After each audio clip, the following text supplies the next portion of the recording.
Алиме Ботоева Айзада Туратбековна, номер 5 Ленин атындагы орто мектеби. Кыргыздар сөздүн чебери, кыргызда күмүш кемери, кыргыздын салтын унутпай, кыргызча салам берели. Саламатсыңарбы балдар?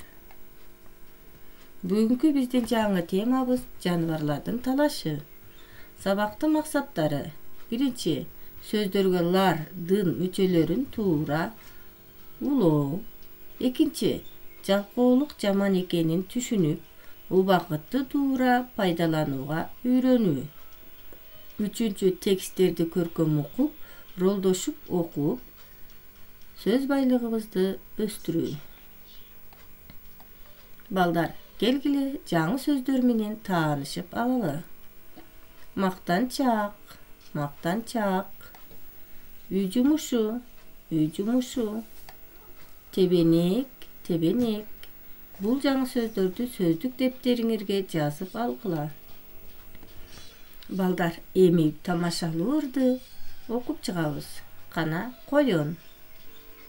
Сени болсо коёндор мактанчак деп жүрүшөт, үй жумушун унутуп, жалкоо коён деп күлөт. Мамалак, кичинекей мамалак мектепке барам деп жүрөт, дептер, кагаз, калем сап, тез алып бер деп жүрөт. Кулун, сени болсо кулундар тебенек деп жүрүшөт, отургандын баарысын отургузбай күүлөнөт.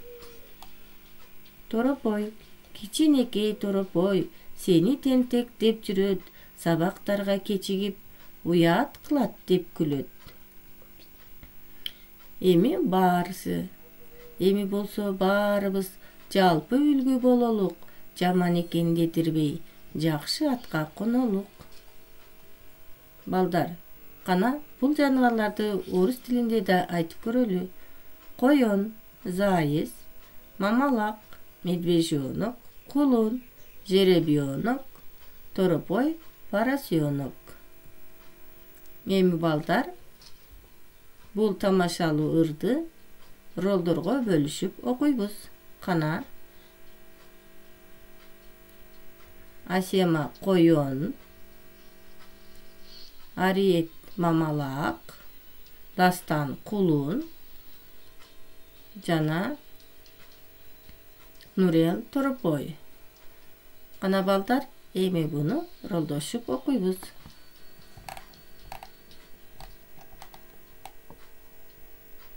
Сени болсо коёндор мактанчак деп жүрүшөт, үй жумуш тентек торопой. Үлгү, кандай бололук? Үлгү бололук. Кандай дедирбей? Жакшы. Дедирип жаман, дедирбей, жакшы атка конолук. Кандай атка конолук? Жакшы атка конолук. Келгиле балдар, бул сөздөрдү катыштырып, өз алдыбызча сүйлөм түзүп көрөлүк. Кана, биздин кошуна мактанчак кыз. Силердин кошуна кандай кыз? Биздин кошуна мактанчак кыз. Жалкоо бала үйүн жыйнабайт. Кандай бала үйүн жыйнабайт? Жалкоо бала үйүн жыйнабайт. Азаматтар, калган сөздөргө өз алдыбызча сүйлөм түзөбүз. Сүйлөм түзүп, дептерге жазабыз. Үйгө тапшырма. 3-чү көнүгүү 160 бет. Балдар, 3-чү көнүгүүдө